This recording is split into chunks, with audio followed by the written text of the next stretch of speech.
people who eat a predominantly plant-based diets, they can actually last way longer in terms of wanting to start dialysis. They can slow down the rate of kidney function decline. And you'll see that so many different things in terms of blood pressure control, diabetes control are all coming from the type of bacteria. So the more sugar you feed it, the more fats you feed it, all that wonderful, rich fried foods you're feeding it, all those meats that you're feeding it, what ends up doing is it creates an inflammatory gut microbiome. You are here for a reason, but navigating this human life can be challenging. How do you care for your body, mind, and spirit to make the most of your time here on Earth? How can you harness your incredible human potential? In this podcast, we explore these questions and more to help you craft your best life yet. Welcome to I Am Human.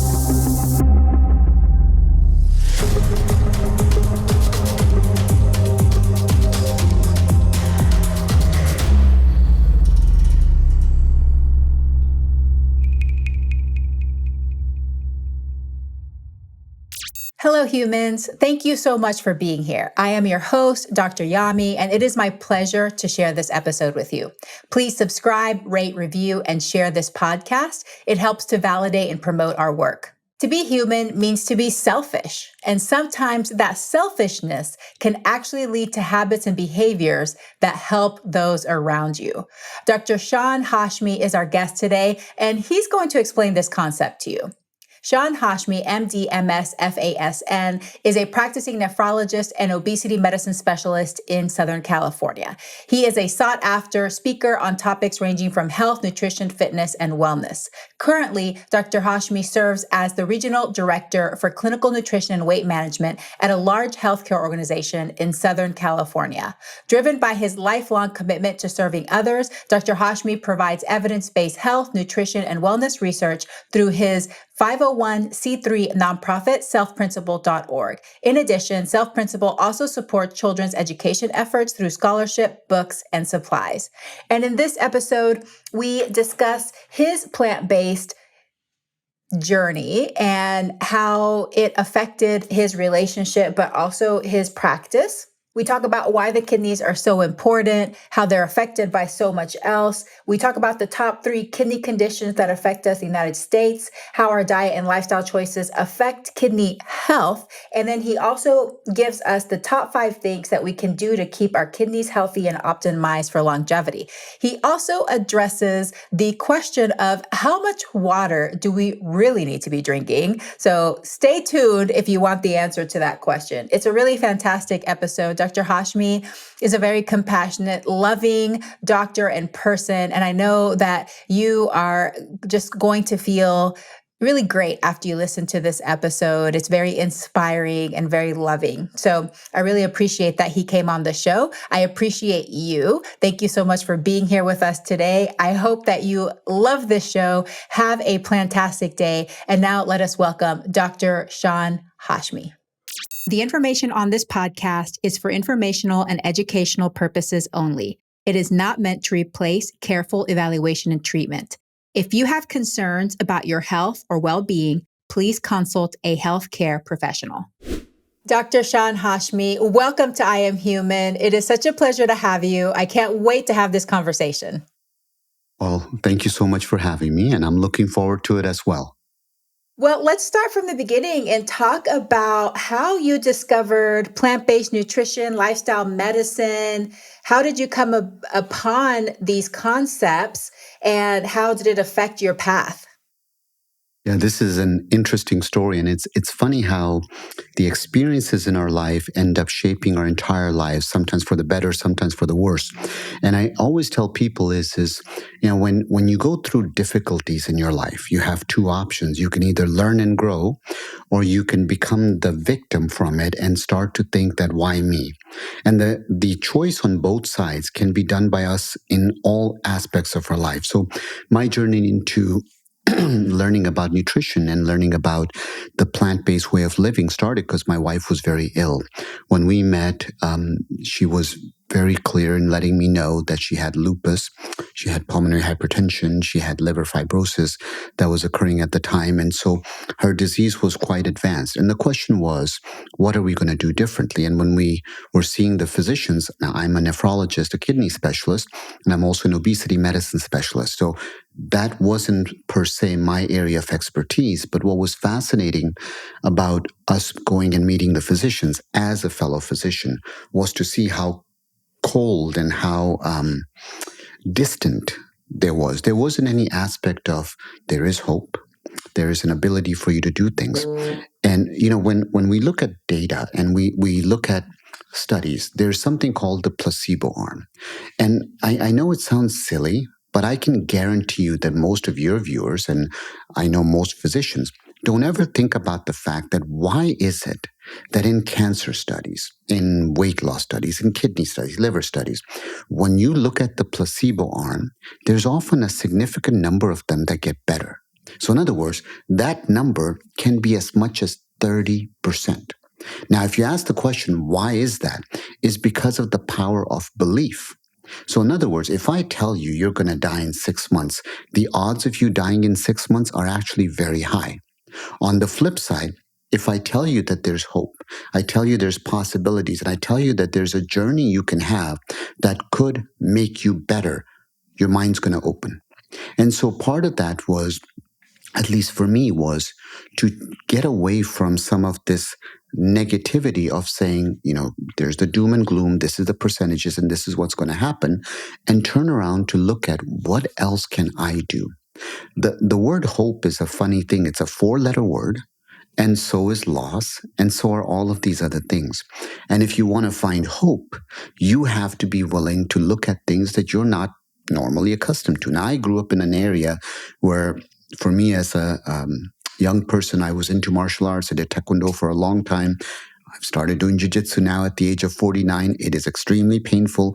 I re-broke my finger last night. It just hurts like awful, but there's a certain amount of joy in that. And so coming from the area of knowing that your body can do remarkable things, knowing that you can change who you are, that's where the research started. And what's fascinating about moving towards a more holistic, plant-based type lifestyle is it's not something that's foreign. There's so much data out there. And when I started to do that research and I started looking at all these people that were living really long, what I learned was they didn't have access to modern medicine. They didn't have access to a lot of the things that, frankly, we take for granted. What they did have access to was essentially what I called, my nonprofit is called SELF principle, was this 4 sort of common themes, which was, on average, they were sleeping more than 7 hours a night. For movement, they moved every single day. They didn't call it exercise on the treadmill for 20 minutes. They made it so that movement was part of their life, whether it was working out in the fields, whether it was doing stuff. But there was joy that they got from movement. And the L was for love, or what I call gratitude. There's this concept of just being able to step back and appreciate what you got. We are so busy. And I tell you, it's a funny thing. And I mean no disrespect to anybody by this, but I'll see people, and I grew up in a very religious household, I'll see people go to church and walk out and there's a homeless person on the street and they won't even acknowledge that person, much less give anything to help them out. And the reason I point that out is if you want to be selfish, if you want to live longer and do all this stuff, the simplest and easiest thing you can do is be kind to somebody. The data is so remarkably clear that it will release all sorts of hormones in your body.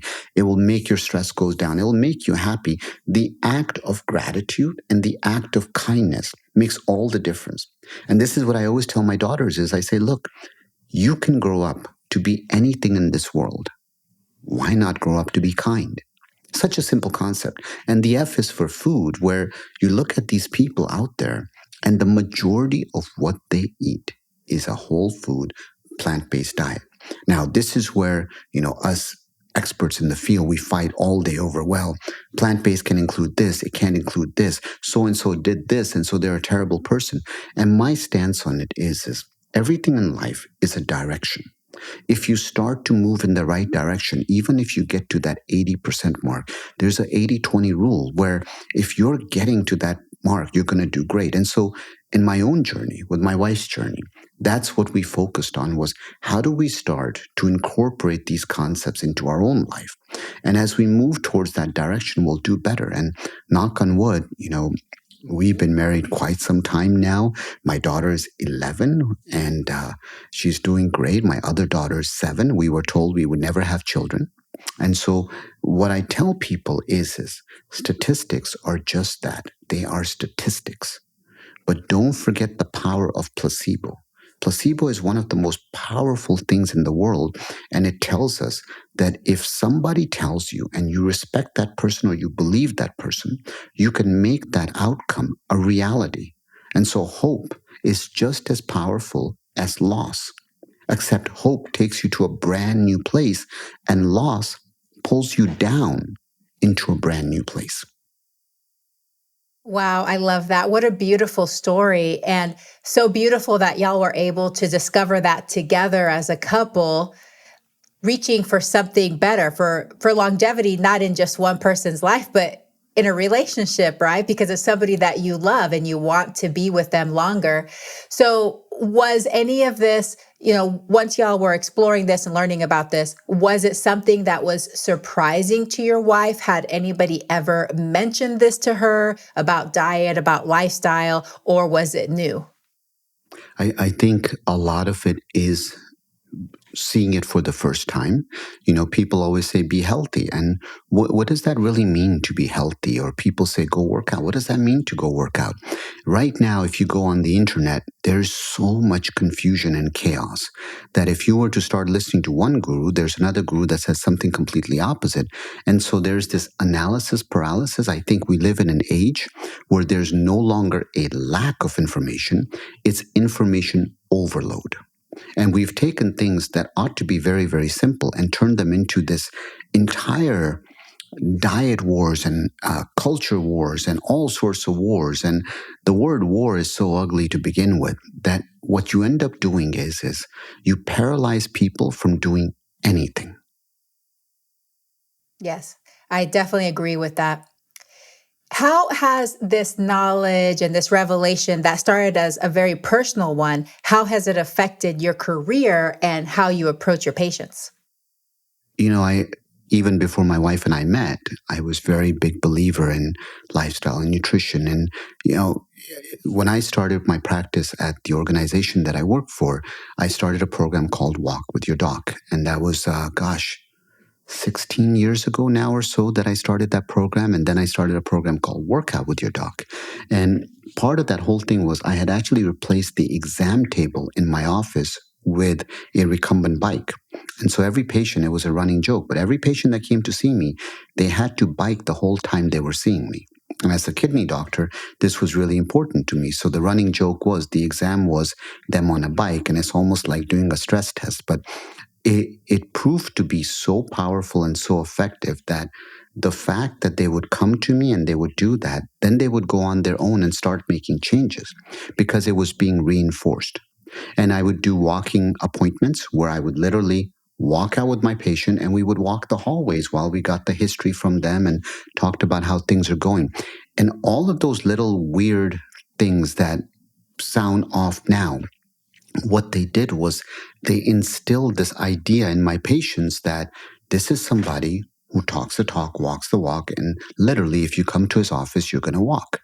And the cool part of that was I had some of the best outcomes in my patients of all my colleagues. And the reason was not anything crazy. It was just the belief that one, if you come and see me, I treat you like family. I believe in you. And two is I genuinely want you to get better. This is not about delaying dialysis. It's about, can I make you live? And there's a very difference in that. As you know, with chronic kidney disease, unlike what you may have heard, it is a slowly progressive devastating disease. I know some people in the field who run around and say you can reverse it, you can get all your GFR back. The challenge in saying those statements is, if I cut your finger will heal. But if I cut your finger off, I don't care how much broccoli you eat, it's not coming back. So there's a difference in how we portray ourselves and how we present the evidence and how we present hope. But hope is different than hype. They're both four-letter words. And my job has always been to give hope, not to hype and then let you down at the end.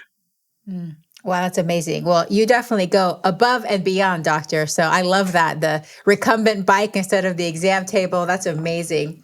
Well, let's step back and talk about why the kidneys are so important, because you're obviously very passionate about the kidneys. So why? And obviously you're biased because you're a kidney doctor, but why are the kidneys so important? You know, the running joke with my cardiology friends is that, and once again, mean no ill will to anybody, is, God felt that kidneys were so important that he created two of them. And there's only one heart. It's a running joke. All nephrologists say this joke. It's been said for decades. But, what makes kidneys so fascinating is you name any illness in the body, eventually it will lead to the kidneys. So the hardest part about being a kidney specialist is we are the ones who have the most end-of-life conversations.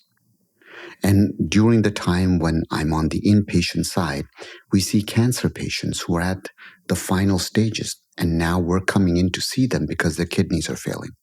And we're talking to their families to say, look, dialysis is not the right choice at this phase because of the fact that it will not improve anything. It will sometimes just prolong suffering. These are the hardest conversations you ever have. So kidney disease is not just something that happens earlier, it's also something that all other diseases lead to. And that's why kidney doctors, you'll see, we are so intertwined with every aspect of the body because we literally have to know every single organ in the body. And so whether it's heart failure leading to kidney failure, whether it's liver failure leading to kidney failure, whether it's things like Alzheimer's dementia that people forget to eat, they're getting dehydrated, leading to kidney failure. So all of these things lead to the kidneys, and that's why we end up interacting with every single specialty inside medicine. And the second part that becomes important is the three biggest causes of kidney disease are all preventable.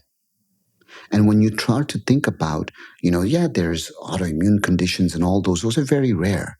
The three causes are high blood pressure, it is diabetes, and it is weight. And so what happens is the patients who need our help the most, they're not the ones who are seeking it out. When patients come from certain ethnic backgrounds, for example, if you are African American, your risk for hypertension goes up dramatically. You have a 4-fold higher risk of going on dialysis than if you are white.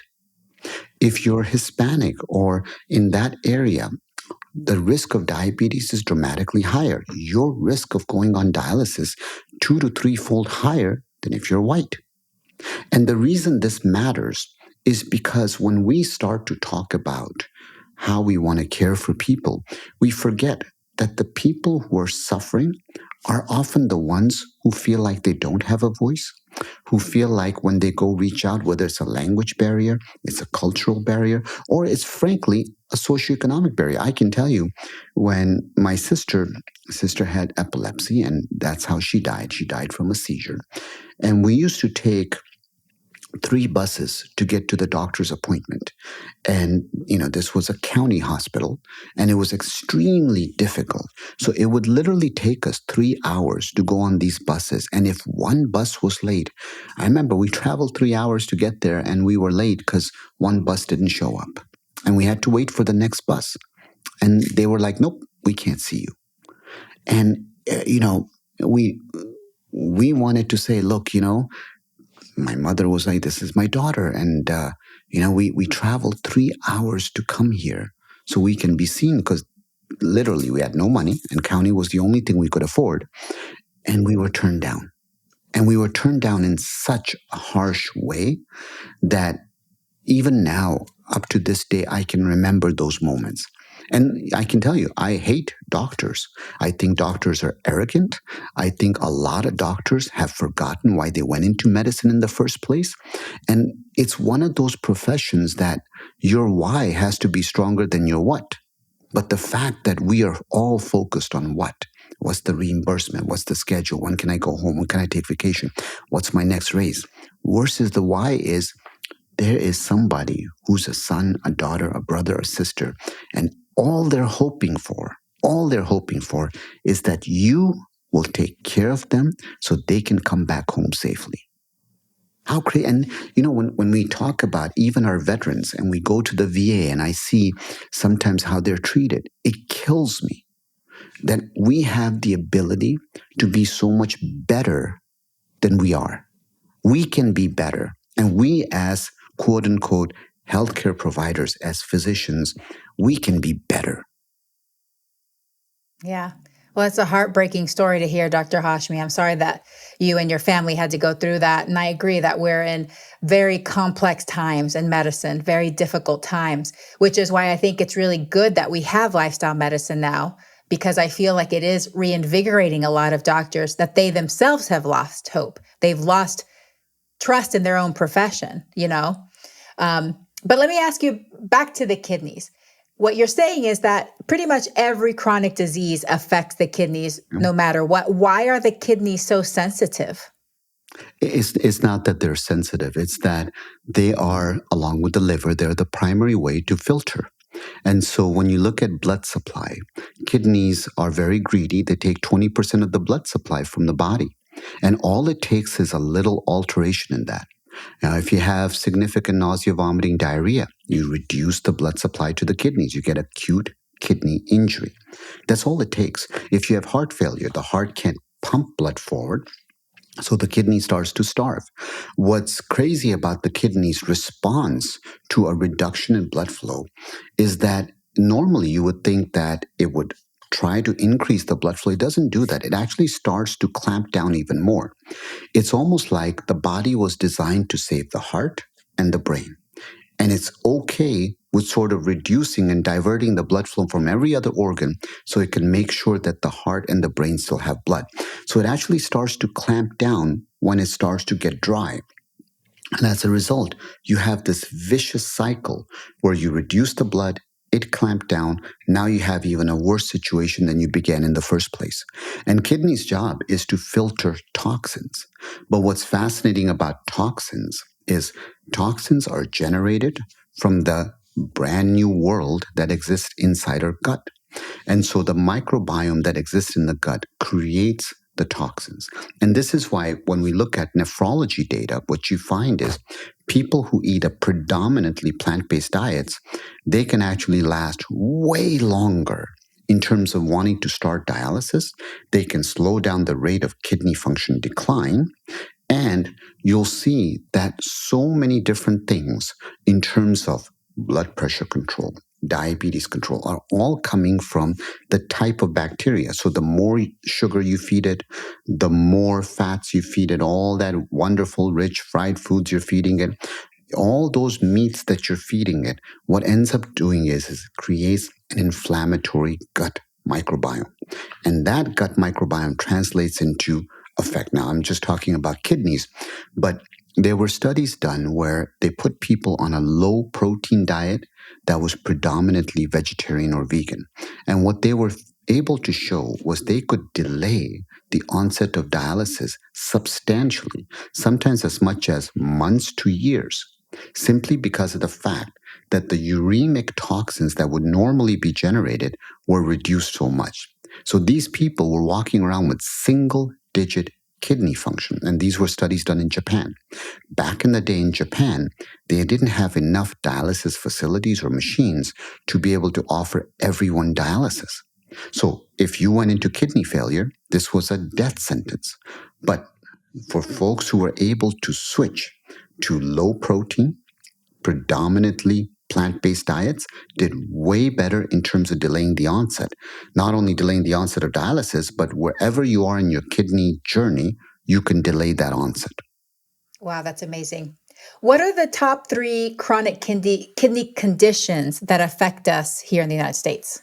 Yeah, so by far, high blood pressure, diabetes, and obesity. By far. And the challenge to that is all three are linked. And underlying all of that is obesity. People who are suffering from obesity, the challenge there is, if you're somebody who's an alcoholic, we can get you to stay away from a bar. But if your issue is all of the junk food that you're getting in your life, it's everywhere around us. And it becomes so difficult. And this is why ACLM, American College of Lifestyle Medicine, the road that they're on of creating all of these people, not just physicians, but all sorts of health providers, to start understanding these simple messages in the value of food. That's one step. Now they're starting to go into educational facilities to get that message out. Even things like medical school. I know in our medical school, I give every single class lectures on lifestyle. And this is something that we implemented, but this is ACLM physicians going out to the communities and starting this work. The idea is, if you go into a grocery store, how cool would it be that we're able to start to change the ends of the aisles? Instead of them being the most dangerous places to be, we can change that. But right now, when you go in, all the bright colors are bad for you because they're all trying to target foods that are empty calories, high in sugar, high in processed foods. The outside of the grocery stores are the best places. The insides of the grocery stores are the worst places. We've known that forever. Everything eye level is bad for you. We've known that forever. So what's a poor, helpless person to do? But obesity is so difficult to tackle. In fact, some of the studies show that it's easier to quit smoking, to quit alcohol, even to quit drugs than it is to consistently lose weight. And the reason for it is environment matters tremendously. How you have your circle of friends, your family matters. And for the few of us who are out there trying to get this word out, lifestyle, it's so important because we are this teeny tiny minority in an ocean that's already taken off. Yeah. So I see a lot of things in common in those three. You talk about obesity, hypertension, diabetes. But can you expound a little bit? Obesity itself, is the body size, the body weight, an independent factor for kidney health, or is it just all of the habits and behaviors that have led to the obesity? I'm very No, curious about this when it comes to kidneys specifically. it's also an independent risk factor because if you carry your weight in the central or the midsection, it actually causes mechanical pressure on the kidneys. And what do the kidneys respond with? They turn on a system called the renin, angiotensin, aldosterone system, which then leads to holding on to salt, getting rid of potassium. More salt you end up retaining in your body, the more you cause your blood vessels to thicken, the more you raise your blood pressure. So obesity directly causes kidney damage and directly affects things like blood pressure. And then, of course, obesity leads to insulin resistance, which then leads to further development, and we call that diabetes. Yeah, so there's a lot of factors involved. Thanks for clarifying that. Well, can you talk a little bit more about how diet and lifestyle affect our kidney health? You mentioned earlier having a plant-based, lower protein diet, but what are some of the other things that we are either doing or not doing that could potentially affect our kidney health? Well, so, when it comes to kidney disease, when we have severe kidney disease, the things that happen is you develop more acid in the body. The medical treatment for it is pills that are called sodium bicarbonate. Well, what's the problem with sodium bicarbonate? It's the sodium. Bicarbonate, essentially baking soda, is designed to neutralize the acid. But what's the best alkaline diet out there? Is plants. Plants, by their very nature, are alkaline. Meats, by their very nature, are acidic. So the more we shift people over to plants, the better they're going to be able to do. So that's why when we talk specifically about diets, that's where it matters. Now, the danger in kidney disease is there is a healthy plant-based diet and there's the unhealthy plant-based diet. Ever since ACLM started gaining traction, there's been all these really highly processed foods that label themselves as plant-based or vegan on it, but they're extremely, extremely bad for you. So the data shows a healthy, whole food, plant-based diet reduces the risk of kidney disease progression versus an unhealthy plant-based diet actually makes your kidneys worse. So even in the lingo of plant-based, we have to be very careful that we're not confusing quote unquote plant-based. Plant-based is just a overarching word. What we're talking about is eat whole foods. That becomes very important. We're not talking about if you got cravings for sugar that you're trying to replace it with alternative sweeteners. A lot of people get hung up on things like, well, I'm having stevia, I'm having monk fruit. What they forget about things like those and what the data ends up showing is you're consuming things that are anywhere between 200 to 400 times sweeter than sugar. If you got a sweet tooth, your sweet tooth is not going away. As an obesity medicine specialist, the challenge we run into it is as people turn to alternative sweeteners, they start to get insulin resistance. They change their gut bacteria. They create it so that you can absorb more calories when you eat. Your appetite gets stimulated. Bottom line is all those diseases we're talking about get worse. So as we go into this concept of what exactly is the diet, yes, it's low protein, but more importantly, it is an alkaline type diet, which consists of whole foods, minimally processed. That's where we get, and we're not talking about raw or anything like that. We're just saying that we're trying to get to a place where we're talking about whole foods. If you're getting stuff where the ingredients are so much or you can't understand them, you can't pronounce them, you just got to understand that there's something there that's probably not going to end up being good for you. Yeah, that's an excellent point. And I think that, it can be confusing because people haven't heard enough of whole foods. In our society, we're stuck on carbs and, low carb diet and, looking at calories and those kinds of things where it can be so much simpler than that. Just stick to whole foods, unprocessed foods, and stay away from the bazillion processed and ultra processed foods that we have available now. Talk to me a little bit about exercise. Is exercise important for kidney health? Oh my God, exercise is incredibly important. But what's fascinating about exercise is a lot of people think that simple things like movement is enough. But it turns out that the greatest driver in exercise that's going to lower your mortality risk is how much lean muscle mass you have left. And so for my female patients, this is a difficult conversation because a lot of them are like, yeah, I'm on the treadmill every day. That's wonderful. And and I need you to lift weights. I need you to lift weights 2 to 3 times a week minimum. And this doesn't have to be fancy, but what you're focusing on is the bigger muscle groups. Look, you can work your biceps all day long, and I know there's vanity and it looks good, but it's not going to change your mortality. It's the big muscle group. It's the shoulders, it's the chest, it's the back, it's the quads, it's the glutes, it's the thighs. Those are the things that you're looking at that's going to impact your long-term mortality.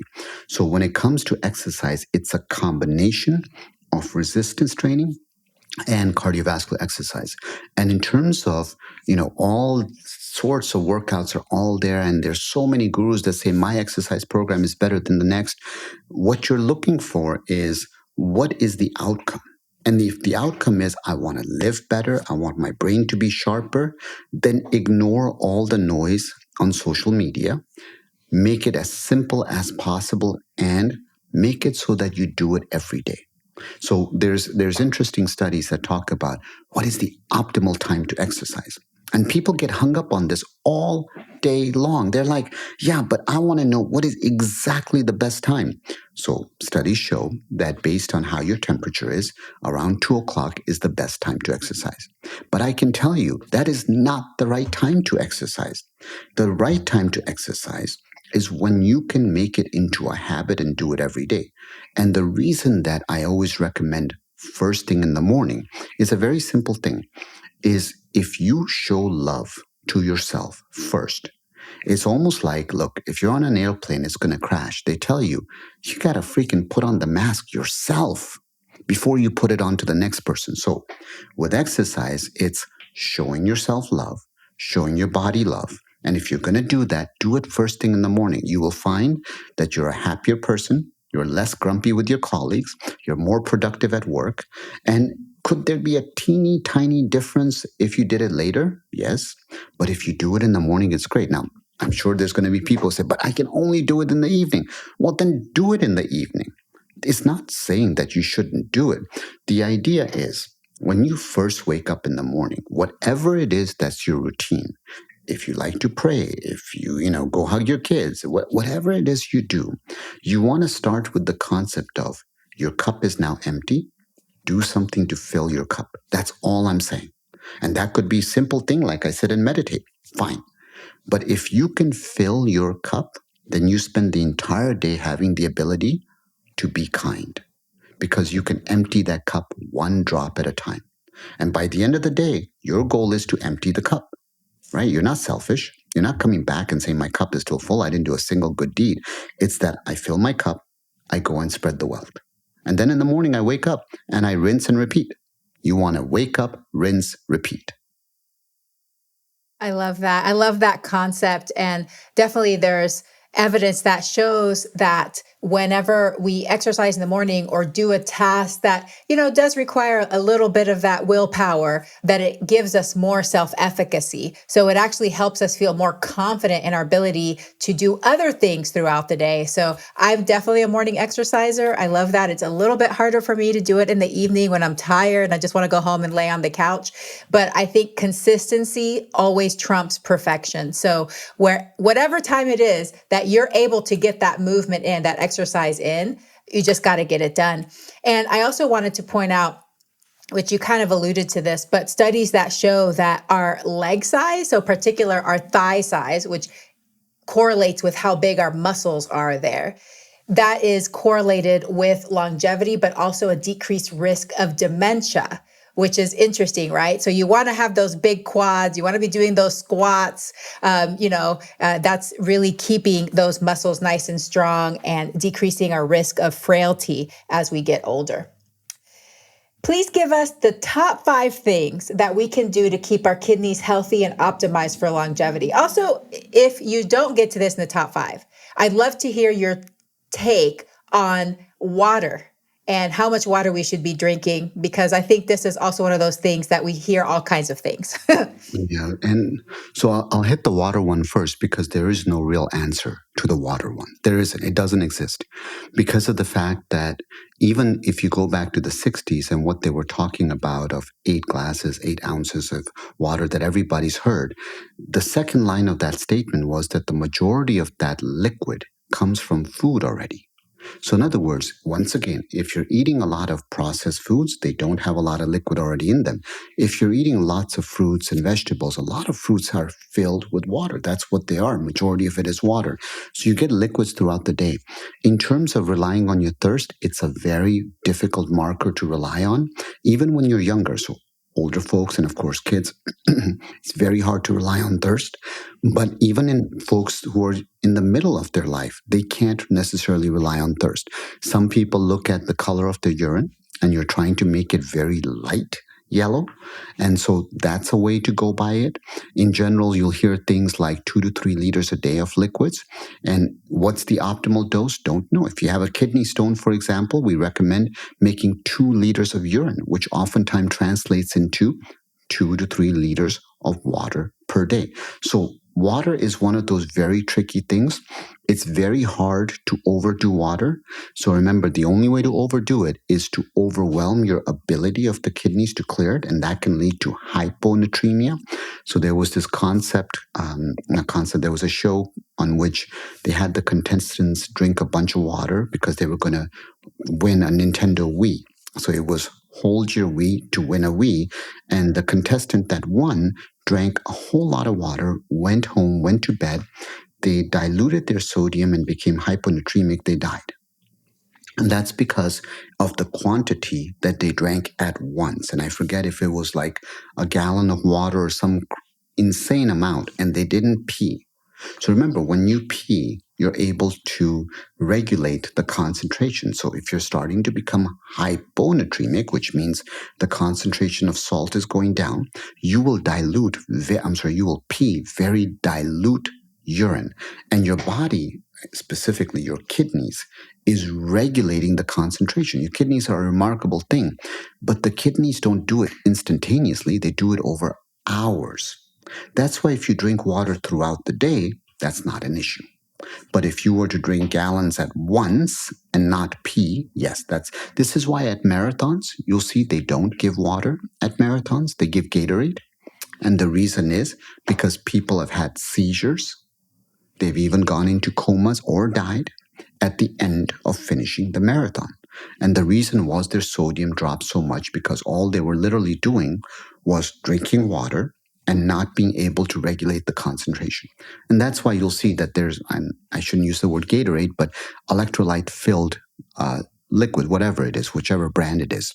You see, this is how we get programmed, right? I say those words, and it's because this is all we've known. You know how Gatorade was invented was it's one molecule of salt, one molecule of sugar. When you combine it together, it carries water with it. Much better than if you were to just drink water. That's all the solution is.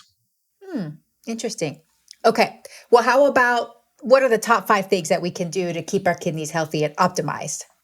It's, the basics are the same is check your blood pressure. You got to make sure that you're aiming for a healthy blood pressure less than 120/80. If it's not, start with lifestyle first. Don't jump into medications. If that's not working, please don't wait and jump into medications. Blood pressure has no symptoms. Number 2 is watch your sugars. So if you're getting your blood test done, you can check a hemoglobin A1C. A lot of people ignore the fact that they're pre-diabetic. Pre-diabetes is not normal. If you're there, it's a really big red flag. We're not even talking diabetes. We're saying that pre-diabetes should be taken very seriously. That's number 2. Number 3 is, of course, weight. Weight becomes really, really important. Now, it's important to understand that a healthy weight does not equal a normal BMI. A healthy weight can be a higher BMI, but your ideal weight is where you feel the best, your sleep is the best, your mood is the best, your electrolytes, your cholesterol, all those metabolic markers are good. That's considered the ideal weight. So it's not a normal BMI, but you need to work on that weight. Things like cholesterol matter because of the fact that if your lipids are very high, they're going to lead to plaque buildup in your blood vessels, which will reduce the blood flow. And remember, when the blood flow is reduced to the kidney does the opposite of what you want it to do. It clamps down further. So things like cholesterol do matter. And then at the end of it, using this concept of self-principle, get your sleep, move every single day, practice gratitude to reduce your stress, and eat a predominantly whole food, minimally processed, plant-based diet. Oh, that's perfect. I love that. Thank you so much. That's the primer for life right there. Well, Dr. Hashmi, this has been great. Let's move on to the wrap-up questions. What do you wish more people knew? I think at the end of your life, people will not care about all of the things that you were able to achieve in life and do all that, but they will remember how you made them feel. And so if there's a lesson for everybody listening to this and what they should know and what I wish they would do is just be kind. If you just practice that concept of being kind, your own life will get fulfilled. It will be rich. The greatest way to be selfish, if you are the most selfish person in the world, you are the kindest person in the world. I love that. I love how you put those two together. How do you define success in this lifetime? Success is if I can look at my children and watch them grow up to be kind. They're already spectacular. They're athletes. They can beat me up in wrestling and jiu-jitsu.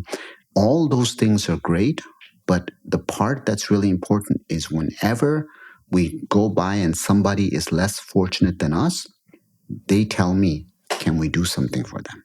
And so as a father, I can tell you, I've already succeeded 100-fold. And once again, it's how they make people feel when they leave. That will be your greatest legacy more so than anything else in the world. You've been a great example for that, obviously. So is there a goal or a dream that has evaded you or something that you have left on your bucket list that you'd be willing to share with us? Oh, my bucket list has always been very, very large. There were so many things I wanted to do in life. But I tell you, the thing about life is especially as we get to our middle ages, I'm 49 now, and I start to realize a lot of those things I wanted were all about me. And so my bucket list was always, I need to do this. I need to do that.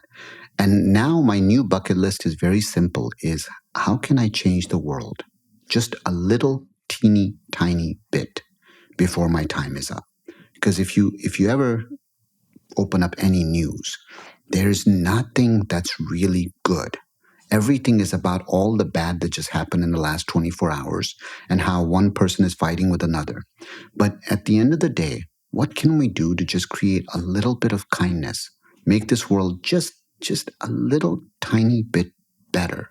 Instead of all of us talking about how I'm better than you, how I've done more than you, and how I drive this car and that car, all you gotta do is go to a village in some country far, far away from here, and you will find the happiest children.